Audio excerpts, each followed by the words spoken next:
Good morning everyone. ज्ञान सागर YouTube channel पर आपका हार्दिक स्वागत है। आज हमें नीति आयोग के बारे में जानेंगे।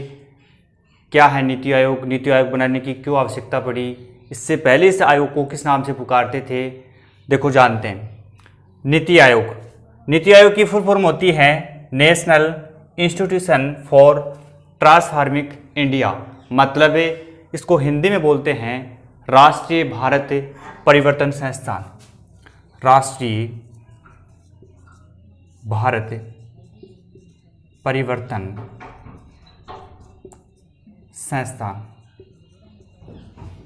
इस टॉपिक को आगे स्टार्ट करने से पहले हम थोड़ा योजना, इसका जो प्राचीन जो पहले इसका नाम था योजना आयोग, उसके बारे में जानेंगे। क्या था योजना आयोग?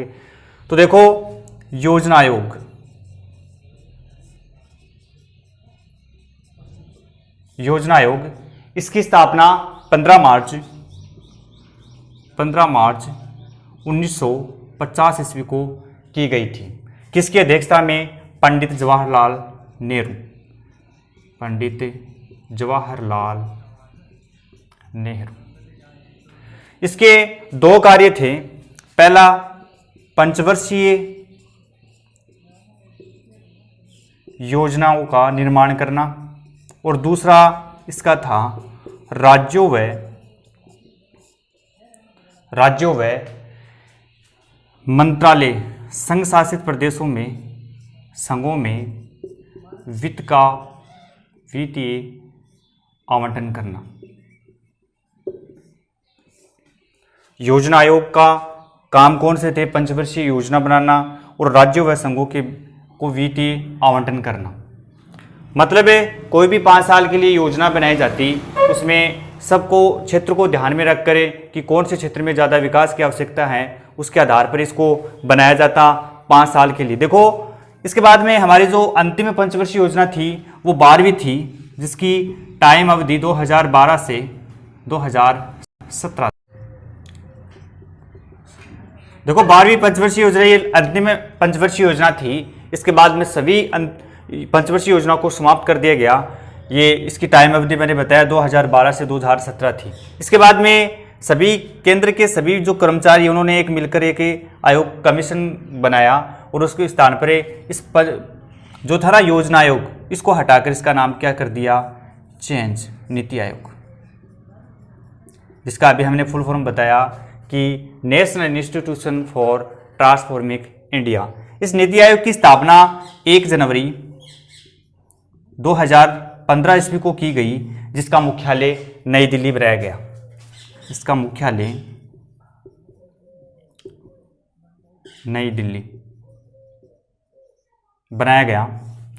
हमने जाना कि योजना आयोग के स्थान पर नए आयोग का स्थापना किया गया, जिसका नाम नीति आयोग रखा गया। देखो इसका थिंक टैंक के नाम से भी जाना जाता है। थिंक टैंक का मतलब सीधा सीधा होता है सोचना, और टैंक का मतलब भरा बड़ा सा स्टोर। नीति आयोग भारत सरकार को इसको थिंक टैंक का नाम दिया गया क्योंकि ये पहले योजना बनाता है, कौन से क्षेत्र में सबसे ज़्यादा हमें आवश्यकता, कार्य की विकास की आवश्यकता है, उस आधार पर इसको बनाया जाता है। शिक्षा है, उसके आधार पर योजनाएं बनाई जाती हैं। इसलिए इसे थिंक टैंक या सलाह का वो भी कह सकते हैं, सलाह देना, परामर्श देना। देखो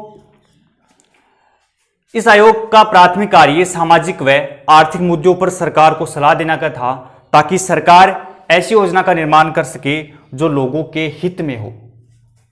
क्या बताया कि इसका मुख्य काम क्या था?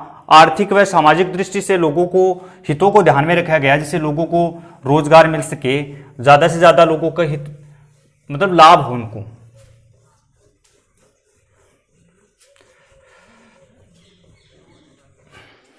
इसके देखो नीति आयोग के 2 मूल केंद्र थे। इसके 2 केंद्र थे। एक तो India hub, team India hub, और दूसरा था ज्ञान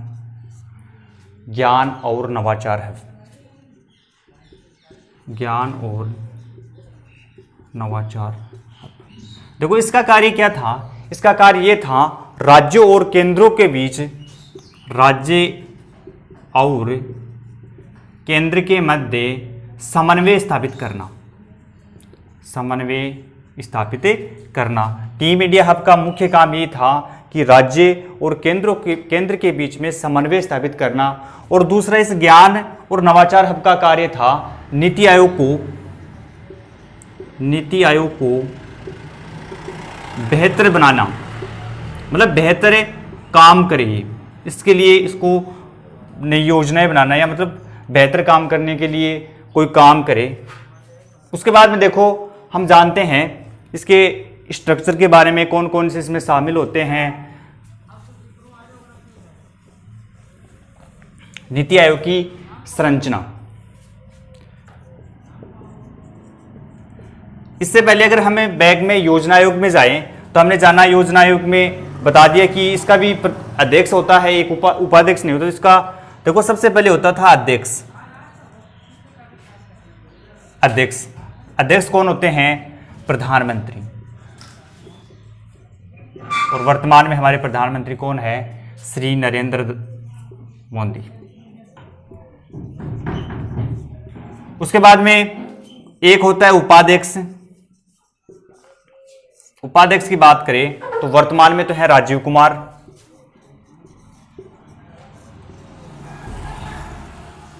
और अगर प्रथम की बात करें तो अरविंद पनगड़िया थे, जो हमारे राजस्थान के भीलवाड़ा क्षेत्र से बिलोंग करते थे। उपाध्यक्ष के बाद में होते हैं सीईओ, चीफ एग्जीक्यूटिव ऑफिसर।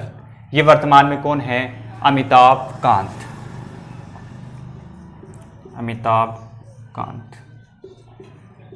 देखो राजीव कुमार वर्तमान में है, सीईओ भी वर्तमान में अमिताभ कांत हैं। इसके बाद में देखो इनमें और भी बहुत सारे सदस्य जिसको बोलते थे पूर्णकालिक सदस्य, मतलब फुल टाइम सदस्य।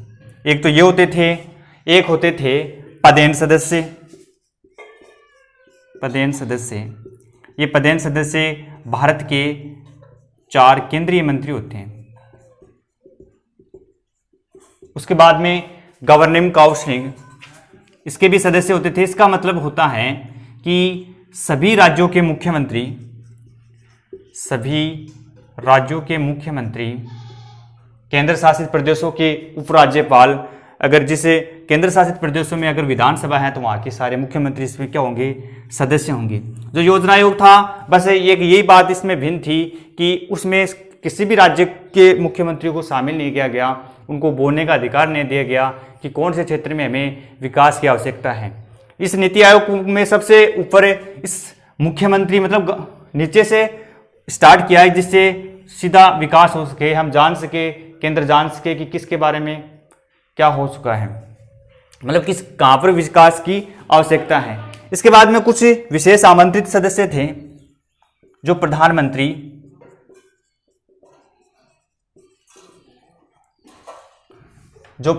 क्या करते हैं? इनको नियुक्त करते हैं। अब तो कई बार प्रश्न पूछा जा सकता है कि नीति आयोग के उपाध्यक्ष की नियुक्ति कौन करता है, तो सीधा इसका उत्तर आ जाएगा प्रधानमंत्री।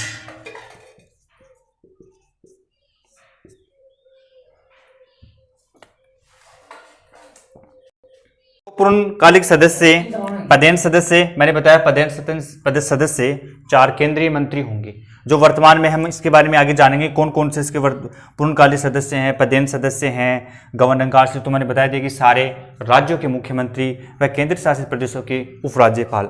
इसके बाद में देखो हम इसके बारे में थोड़ा अंतर जानते हैं कि योजना आयोग और नीति आयोग में क्या थोड़ा डिफरेंट है।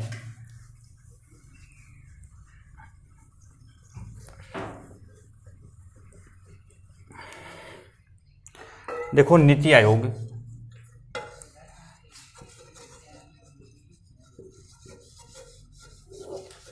और इधर है योजना आयोग।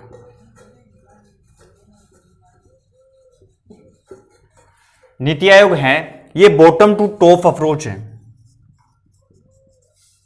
बॉटम टू टॉप अप्रोच, और ये था टॉप टू बॉटम अप्रोच।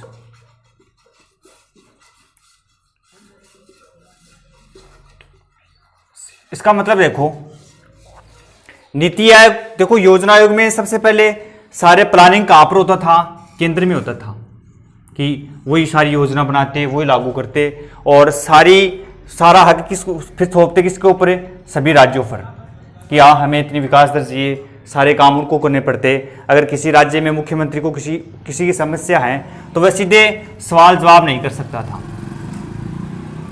ना उससे सलाह ले सकता, ना कुछ भी नहीं कर सकता था। लेकिन नीति आयोग ने इसमें पूरा ही अलग कर दिया। सबसे पहले ग्राम पंचायत किस तरह से सारी योजनाएं बनेगी, किसमें कहाँ विकास की आवश्यकता है, उसके आधार पर इसको बनाया गया, जिससे मुख्यमंत्रियों को इसलिए इसमें शामिल किया गया कि वो अपनी बात यहाँ पर रख सके। दूसरा इसका महत्वपूर्ण बिंदु हो सकता है कि राज्यों की भूमिका यहाँ पर प्रबल कर दी गई। राज्यों की भूमिका प्रबल, मतलब सारा इंपॉर्टेंस इसमें किसको दे दी गई? राज्यों को, क्योंकि राज्यों के बिना देश नहीं बन सकता। तो जो योजना एक था इसमें राज्यों का ना के बराबर काम था, मतलब इनको पूछा भी नहीं जाता था कि हम ये योजना चालू कर रहे हैं, शिक्षा के ऊपर इतना वे करना चाहते हैं। और तीसरी बात थी, नीति आयोग कोई वित्तीय आवंटन नहीं करता। ये नीति आयोग है, ये कोई भी वित्तीय आवंटन नहीं करेगा, मतलब किसी को भी धन नहीं देगा, नहीं करेगा। और योजना में मैंने बताया ना कि पंचवर्षीय योजना बनाई जाती थी, उसके बाद में लागू करने के बाद में सभी राज्यों और केंद्र शासित प्रदेशों को वित्तीय आवंटन कौन करवाता था? ये योजना आयोग करवाता था। और इसमें वित्तीय आवंटन करता था ये, यस मतलब हाँ, ये करता था। इसके बाद में देखो हम जानेंगे कि नीति आयोग के कौन कौन से कार्य हो सकते हैं।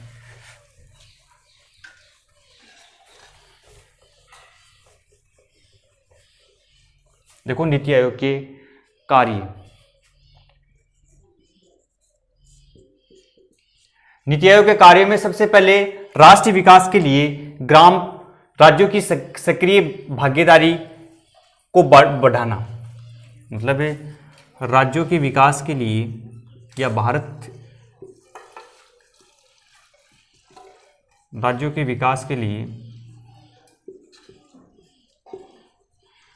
विकास के लिए सक्रिय भागीदारी निभाना या बढ़ाना, सक्रिय भागीदारी बढ़ाना। उसके बाद में देखो दूसरा भारत में ग्राम स्तर पर योजनाएं बनाने के तंत्र को विकसित करना। मतलब योजना कहाँ से बनेगी? इसमें ग्राम स्तर पर, कि ग्राम में कोई भी समस्या हो सकती है, किस क्षेत्र के लिए यहाँ पर विकास की आवश्यकता है, उस क्षेत्र को बनाने में ग्राम की महत्वपूर्ण जगह दी गई थी। तीसरा था कि केंद्र तथा राज्यों को राष्ट्रीय और अंतर्राष्ट्रीय मुद्दों पर तकनीकी सलाह भी देगा। मतलब तकनीकी सलाह का मतलब कि कौन से क्षेत्र में हमें कार्य को अधिक बढ़ाना चाहिए। और लास्ट वाला था सहयोगपूर्ण संघवाद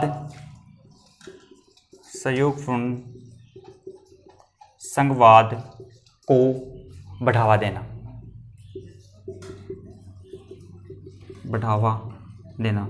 ये इसके कार्य थे, महत्वपूर्ण है। उसके बाद में देखो वर्तमान में कौन कौन से इसके पदेन सदस्य हैं वो जानते हैं। अब देखो सबसे पहले पूर्णकालिक सदस्य,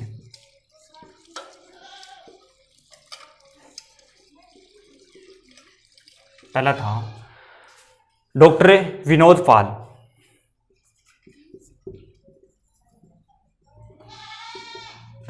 पाल, दूसरे थे विजय कुमार सारस्वत और तीसरे थे राकेश चंद्र। उसके बाद में पदेन सदस्य मैंने बताया 4 हमारे केंद्र के मंत्री होंगे। सबसे पहले राजनाथ सिंह हैं जो रक्षा मंत्री हैं, निर्मला सीतारमण हैं और अमित शाह हैं, थावरचंद गहलोत हैं, ये होंगे। और उसके बाद में बस मैंने बता दिया उपाध्यक्ष के बारे में कि उपाध्यक्ष कौन है, वर्तमान में राजीव कुमार हैं। देखो, हमने नीति आयोग के बारे में जाना कि ये कई बार देखो एग्जाम में ये प्रश्न पूछा जाता है। एक प्रश्न देखना आप कि निम्न में से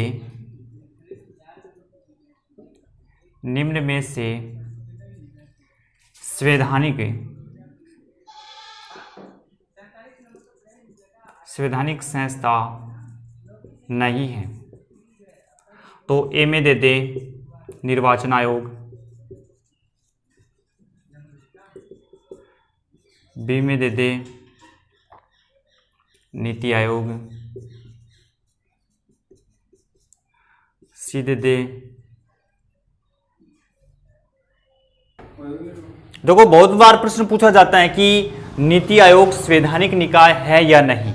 तो इसका मित्रों मैं पहले भी बता चुका हूं कि इसका संविधान में कहीं पर भी उल्लेख नहीं है, ये गैर संवैधानिक संस्था है। और कई बार देखो और भी प्रश्न हो सकते हैं कि नीति आयोग की स्थापना कब हुई थी, तो 1 जनवरी 2015 को। इसके अध्यक्ष कौन होते हैं? भारत के प्रधानमंत्री होंगे। और भी प्रश्न हो सकते हैं कि योजना आयोग के स्थान पर कौन से आयोग को बनाया गया है, तो कौन सा हो जाएगा? नीति आयोग। तो दोस्तों, मैंने इस नीति आयोग के बारे में जो बताना था वो बता दिया। इसे वीडियो को आप देखना, ध्यान से समझना, और कोई भी डाउट हो तो कमेंट बॉक्स में कुछ लिखना। लाइक, शेयर और सब्सक्राइब ना भूलें। धन्यवाद।